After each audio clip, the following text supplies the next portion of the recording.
As we welcome you back to the Two Guys Named Chris show, the reason Lisa Lanier, our official attorney, is with us today is because there's a pretty interesting story from Wimbledon, which took place, a month and a half ago. In early July, right? That's right, 4th of July weekend. And this year, Nick Kyrgios, who is known to have some on-court antics, he's broken rackets many times, got a crazy personality, but he was in the final. And Nick Kyrgios had some issues in the final when he was serving and at other times with a woman in the stands who he says was drunk. And he wanted her kicked out. He wanted her kicked out. And eventually they did remove her from the crowd, just briefly anyway. So this is the exchange that he had. He says the woman kept talking to him, and he said to the chair umpire, she's about 700 drinks in. Shaq for me when I'm serving in a Wimbledon final. Well, there's no other bigger occasion. It nearly cost me the game. Okay, but why is she still here? She's drunk out of her mind in the first row, speaking to me in the middle of the game. It looks like she's had about 700 drinks, bro. She's talking to me in the middle of the point every time I get the ball. So a woman in the front row that's had about 700 drinks in Kyrgios' estimation. You know, and they talked about it. You had 700 drinks, bro. Yeah, so he talked about it. They talked about it. Kyrgios had been given a code violation for swearing at her because she had talked during the his guest. Serve. Yes, and she had sworn. She had been talking to him. He got a code violation, cost him a warning. The woman's name is Anna Paulus. She was removed from the court momentarily. Now, all these weeks later, she is suing Nick Kyrgios because she says he made a reckless, entirely baseless allegation against me. Not only did it cause considerable harm on that day, resulting in my temporary removal from the arena, but Mr. Kyrgios' false allegation was broadcast to and read by millions and millions around the world. I mean, that is true. That much is true. Yep. Causing me and my family substantial damage and distress. And she says, I don't even want any money out of this. I want an apology, and I want my name cleared. And I don't know that she was drunk when she was out there at the match that day. Lawsuit is one of a few going against Kyrgios, who has had a reputation for being sort of the bad boy of the tennis world. But Lisa Lanier's weighing in on this. Lisa, how are you? I'm great. I hope you guys are. Doing well. Good to have you back from Iceland.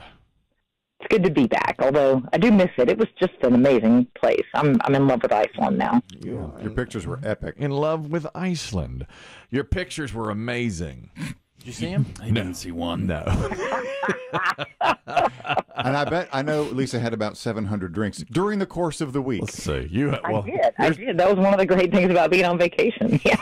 Yeah. She's got about 700 drinks here. She's going to rule on this. She's going to adjudicate on this now.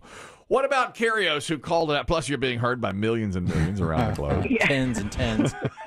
Yeah, so I think he has some problems here. He's facing some problems because UK is the sort of the defamation capital of the world. They actually have almost an industry out of it that they called, around the world it's known as libel tourism, because they have the most favorable defamation laws for people claiming to be defamed. Because there's a presumption when you say something about someone that is unfavorable, that there's almost a presumption that you have defamed them. And they tried to reform it back in 2013. They passed a new defamation law, but they didn't really reform it a whole lot. And so the English courts basically have this long history that they continue to uphold of favoring the protection of people's reputations over free speech. So it's actually considered one of the least sort of free speech places in the world as well, to be, kind of the place that all of our laws come from. We have much different defamation laws here. So I think he has some problems because he basically in his own way said she was drunk. She said she can prove she only had 2 drinks that day and that she was not drunk, and that this has caused her all this harm from all these millions of people seeing her being accused of being drunk. Yeah. And so I think this gets so bad in the UK that there are people who, like in the United States, are producing documentaries and books and publishing books who will not release them in the UK for fear of being sued. Like, for example, there was a documentary a few years ago called Funding Evil. It was a book called Funding Evil: How Terrorism is Financed. And even though it was not published in the UK, the author was sued in the UK, and she didn't show up, and they got a judgment against her, and so it caused actually a a law to be passed in the United States where we say, look, normally we will honor judgments that are executed against someone, civil judgments, against a U.S.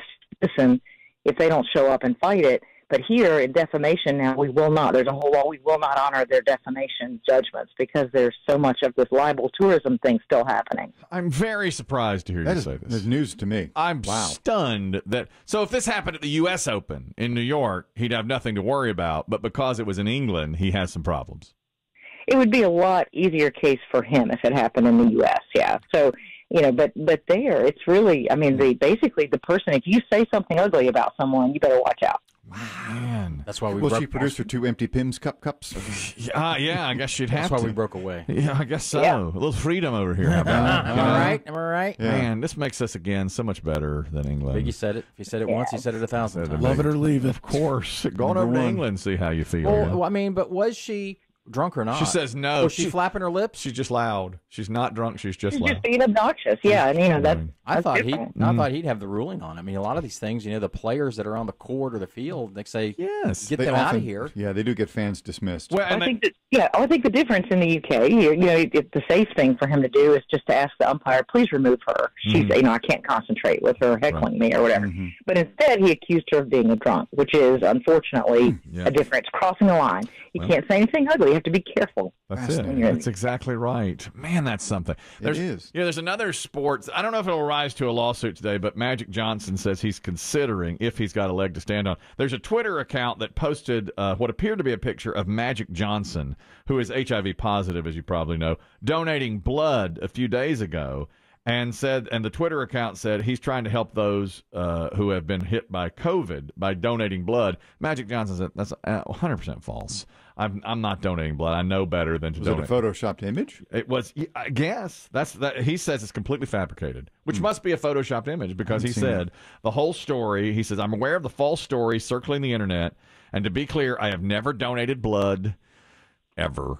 And he's been HIV positive since 1991, very public about it, and said, I would not donate blood. I know better than that. Is there any way you can sue somebody for doing something like that on Twitter, Lisa? Yeah, well, again, any statements that you publish that's defamation, right? So Twitter is a publication of statements. It doesn't have to be like a periodical, a piece of paper. It can be anything on the internet. It can be on broadcast on radio. It can be whatever. So he could. The problem is he's a public figure, so he would have to show actual malice that they did this with the intent to harm him. And it may just be that it's a mistake. Maybe they, I don't know if they saw an image that looked like he was donating blood, but really he was doing something else. I don't know. But it would be hard. It's very hard to show actual malice. Oh, I see. Huh. Okay. Maybe he was in one of those blood pressure machines at the Walgreens. Yeah, could be. Yeah. That seems like magic. Doesn't that seem like something he would do? It does. Yeah. Are you? I'm sorry, Mr. Johnson, your prescription's not ready, but Yeah. if you'd like to have it sealed. Well, those tall guys have blood pressure issues, so he probably was, checking it out. Right, yeah. Was he 6'9", 6'10"? Wait a minute. Yeah, and they tend to. Wait a minute. They actually tend to have low blood. There's a genetic thing. They actually tend to have low blood pressure. Lisa, Lisa, you're talking to a tall guy. I'm sitting here. I'm standing right here. You've seen me. Yeah, the big one's got high blood pressure. Do you know this, Yeah. Lisa? Wait a minute. When I go to the gym, I'm hooked up to a heart rate monitor at all times, and my heart rate is so low. Several people have said, "Man, your battery must be dying on that thing," and it's not. It's not. Remember, one guy actually stood. We were looking up at the screen that shows everybody's heart rate. Mine was dramatically lower than everybody else's, and he said, "Does it worry you that your heart only beats every so often?" Oh. Isn't that a good thing, though? Don't you want to have a low heart? That's what I Well, said. ideally, yes. Other things being equal. I think so, but What is it, like 10 beats a minute or something? it's very low. Like an orca? It's very. Your blood matches your personality. You don't want to do anything. I did. I could barely answer his question. I said, I don't know. We got to flow to his heart. All right. Feeling faint. Wait, what? Always feeling faint in there. That's exactly right. And it is. It's always lower than most people, and dramatically lower. And the guy said, it must be because you're so big that your heart rate is, Stared up at you. Yeah, and I looked down and I said, you might be right. I don't feel sluggish. Maybe onto something there. I don't know. Lisa Lanier, as always, great to hear from you. We'll talk to you again this Friday, I hope. Sounds great. Have a good one. There she goes. And That's welcome good back. work. Your pictures are amazing. Yeah. There she goes. This was about a big guy who also plays for the Lakers, Shaquille O'Neal. He was on an interview, a radio interview in Australia. And maybe this is because he's so tall that his heart only beats every so often. But he was sharing a theory that we've discussed before here. Other athletes have said it, but I was surprised to hear Shaq say it. I did hear a podcast once where you were fighting with someone claiming that you thought the world was flat and there's no way it was round. Was that a joke, or is that what you think? It's a theory. All right, so neither. So no, I mean, No, it's a theory. No, it's just a theory. You know, they teach us a lot of things. Just a theory. For example, I flew 20 hours a day. Not once did I go this way. You didn't. All straight. I didn't go. You didn't tip over an edge. Yeah. No, I didn't tip over. I didn't go upside down. It's funny. These radio hosts are just like I am. Of course, you know that's crazy. It's nonsense. It's nonsense. But you have to. Oh yeah. Okay. You didn't. So you didn't fall off an edge? Okay. Well, okay. That makes sense. Maybe there is something to it. He has another theory he's getting to. Not that just that the world is flat, but it's not spinning. It's just. But you know, you can fly to Australia. Conspiracy theory. No. You can, because if you left New York, you can fly that way to Australia, and if you left Los Angeles, you can fly that way. So how does that work?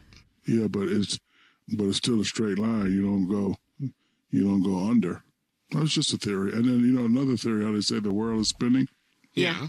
I've been living on a house at the lake for 30 years. Not once did the lake rotate to the left or rotate to the right. You know what? I've thought of that too. I've thought, if we're spinning so fast, why aren't we dizzy? I don't get that either. Great point. Why aren't we dizzy? When I was a kid, I thought that. Why aren't we? If we're spinning around so much, why aren't we flying off the face of the earth? The amount of scientists who are probably just hanging their heads. Oh, absolutely. Their heads in their hands. Yeah, just. I know. It's like gravity, bro. Yeah, I know. Well, because they'll have to go somewhere today, and someone's be like, "Yeah, Shaq said the Earth was flat." I know. Like, oh God. I know. He has so much influence. And then the radio host, it's exactly what I would do.